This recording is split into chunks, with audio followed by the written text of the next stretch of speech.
것을 우리가 앞에서 요한복음 1장에서 우리가 봤죠. 사실 우리가 성경에서 봤을 때 성전이 어떻게 시작이 됐냐면 하나님께서 이스라엘에게 율법을 주시고 그 율법을 주시고 그들이 율법을 지키라고 하셨죠. 그러나 사람들이 그 율법을 하나님이 기대하시는 만큼 그것을 다 지킬 수가 없었던 거죠.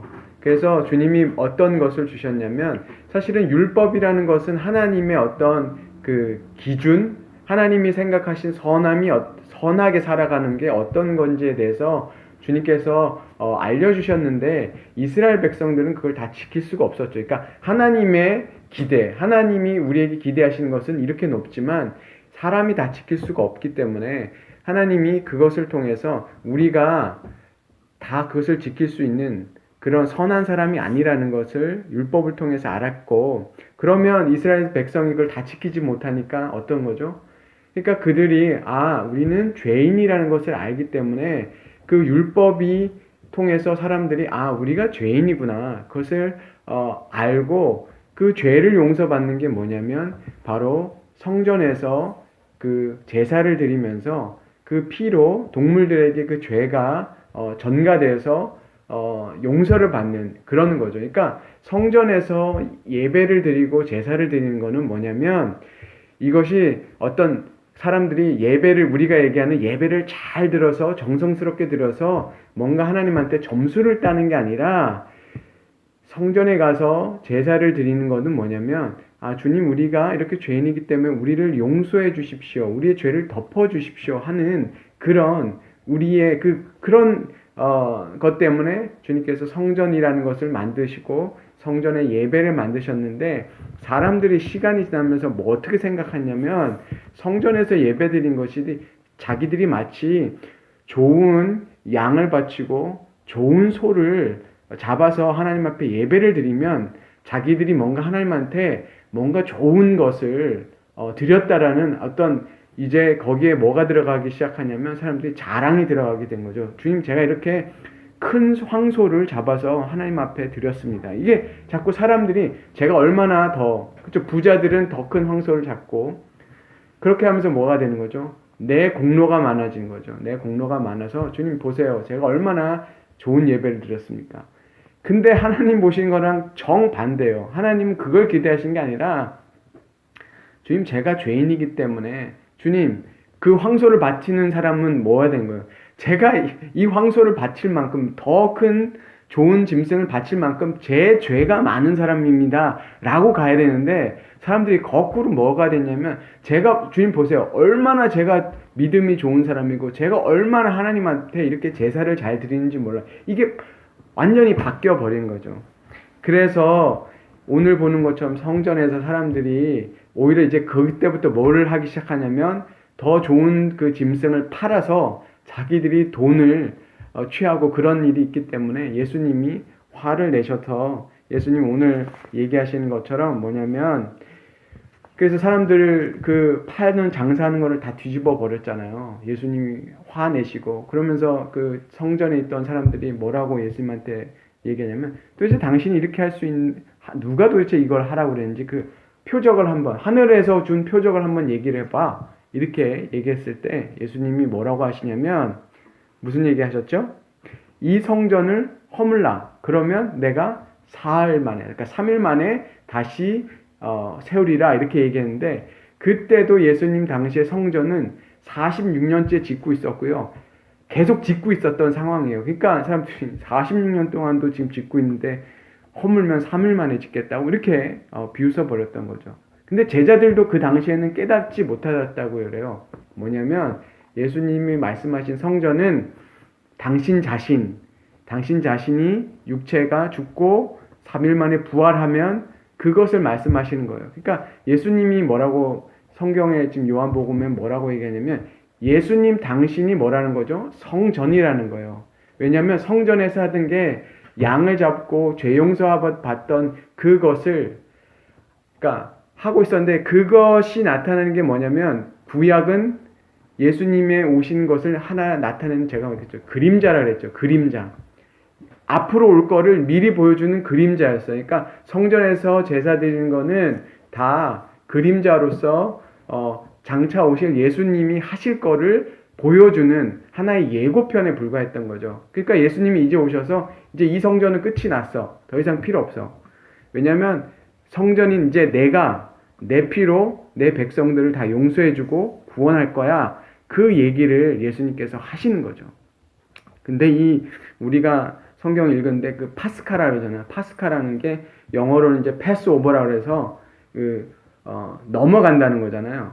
6월절에 옛날에 이스라엘 백성들이 그 피를 바르면 그 재앙이 넘어갔듯이 그 넘어간다는 뜻인데, 그때 예수님이 바로 그 때를 맞춰서도 그 말씀을 하셨죠. 그리고 예수님이 또 그 6월절에 사람들이 많이 오잖아요. 6월절 옛날에 사람들이 지키기 위해서 많이 그 예루살렘으로 왔는데, 그때 예수님이 기적을 많이 행하셨어요. 그래서 사람들이 많이 믿었다라고 얘기를 했었어요. 그래서 오늘 성서에 보면 뭐라고 얘기하냐면 사람들이 그의 이름을 믿었다라고 얘기해요. 왜냐하면 기적을 많이 행하시니까. 그러니까 사람들이 뭐라고 생각했냐면, 예수님이 앞으로 오실 그런 메시아, 그리스도이시구나, 하나님이 보내신 분이 맞구나 라고 믿었다고 얘기해요. 그의 이름을 믿었다는 거는 이분이 메시아인가 보다 하고 믿었다 그래요. 그런데 예수님이 뭐라고 하시냐면 24절에 보면 예수님께서는 그들을 신뢰하지 않았다 이렇게 얘기해요. 그러니까 이게 한국말로는 단어를 다르게 놨어요. 앞에는 사람들이 예수님의 이름을 믿었다라고 얘기했는데, 그 믿었다라는 말하고 예수님이 그들을 신뢰하지 않았다라는 말이 사실은 똑같은 단어예요. 원래 그 그리스어는 똑같은 말이에요. 뭐냐면 그들이 예수님의 이름을 믿었다, 그러나 예수님은 그들을 믿지 않았다, 이런 말이거든요. 똑같은 단어예요. 근데 뭘 얘기하냐면, 사람들이 예수님이 기적을 행하니까 예수님이 그리스도라는 것을 믿었다는 거잖아요. 그런데 예수님이 그 사람들을 믿지 않았대요. 그러면 우리가 보기에는 예수님이, 사람들은 예수님을 믿는데 왜 예수님은 그 사람들을 신뢰를 하지 않아? 이렇게 생각할 수 있는데, 뭐냐면 그 사람들이 생각했었던 그리스도는 다른 생각을 하고 있어요. 이 사람들이 생각하는 건 그리스도는 우리를 로마로부터 구원해 주실 그런 힘을 가지신 분이고, 그래서 로마를 이제 쳐부시고 우리를 자유하게 해주실 그런 분이야 라고 생각을 해서 예수님을 어떻게 했어요? 그 방향으로 우리의 왕을 만들어서 이제 자유를 얻으려는 그런 목적으로 예수님을 끌고 가려고 하지만, 예수님이 그렇기 때문에 그 사람들을 신뢰하지 않았다는 거예요. 그 사람들이 예수님을 끌고 가려는, 예수님을 자기들 기대대로 이렇게 예수님을 만들려고 왕이 되게 하는 거를 거절하셨다는 거죠. 왜냐하면 예수님이 원하셨던 거는 그 사람들을 죄에서 회개하고 그 사람들을 용서하는 게 그게 목적이었기 때문에, 바로 우리가 예수님이 여기서 표적이라고 얘기하는 건 제가 그랬잖아요.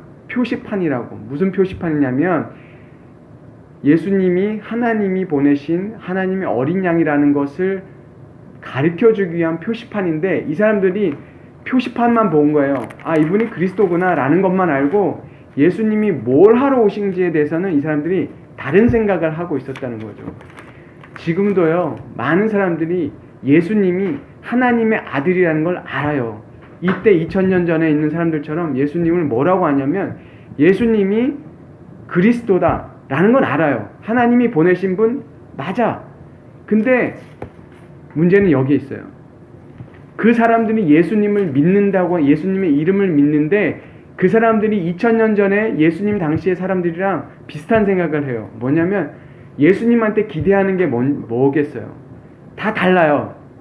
예수님이 주시고자 하는 거는 죄 용서 받고, 우리가 이제는 더 예전에 성전에서 동물을 잡아서 그렇게 용서받는 게 아니라 예수님의 은혜로 인해서 예수님이 죽으시고 부활하셔서 우리에게 새 생명 주셔서 우리가 하나님의 백성이 되는 그것을 주시기 원하는데, 사람들이 예수의 이름을 믿고 뭘 찾냐면 예수님의 이름으로 뭐 하죠? 잘 되는 거 원하고, 지금 그러잖아요. 예수 세상에서 정치인으로 경제인으로 성공하기 위해서는 한국의 서울의 큰 교회를 가야 돼요. 우리가 너무 다 잘 알잖아요. 지금도 똑같이 일어나고 있잖아요. 예수의 이름을 믿어요. 이름도 알아요. 근데 그 사람들이 기대하는 건 뭐냐면 바로 그 영생에 그것에 관심이 있는 게 아니라 예수의 이름을 통해서 내가 얻고 싶은 거를 얻고 싶은 거예요. 절에 가서 기도를 하나, 성당에서 기도를 하나, 교회에서 기도를 하나, 구하는 건 다 똑같아요. 우리 아들 성공하고 우리 자식들 돈 잘 벌고 잘 되고 이 세상 잘 사는 거. 그거랑 지금 예수님 한 거랑 전혀 다르지가 않아요. 그래서 예수님이 그들을 신뢰하지 않았다는 거죠. 참 이게 슬픈 현실인데 이 말씀을 다시 보면서 우리가 예수님이 우리를 신뢰하는 그런 하나님의 자녀가 되어야 되는데 예수님의 이름만 아는 사람들이 돼서는 안 되겠다는 거죠. 예수님이 그것 때문에 그 사람들을 신뢰하지 않았다는 거죠. 그 사람들은 예수님을 알지만 이름을 믿지만 예수님은 그 사람들을 신뢰하지 않는 거죠.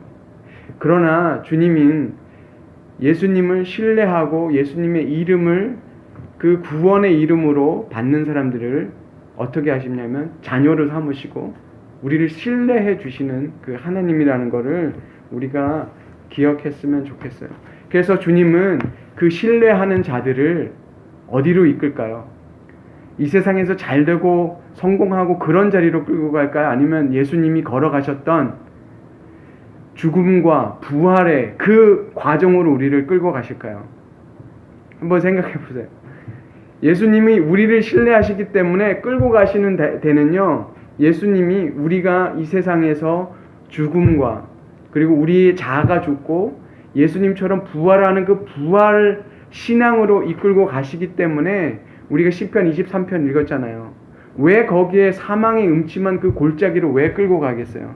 그건 우리가 이 땅에서 그만큼 그런 주님 때문에 그런 사망의 음침한 골짜기를 거쳐갈 수밖에 없다는 거죠. 그렇지만 그 과정을 거쳤을 때 주님이 우리에게 주는 게 뭐죠? 그 영원한 하나님 아버지 그 집에서 우리가 영원히 거하는 그 부활을 우리에게 맛보시게 한다는 것이 바로 성경의 주제입니다. 그래서 우리가 시편 23편을 우리가 이때 또 우리가 신자들이 돌아가셨을 때 그것을 읽는 것은 바로 주님께서 우리가 그 자리로 우리를 인도해 가신다는 것.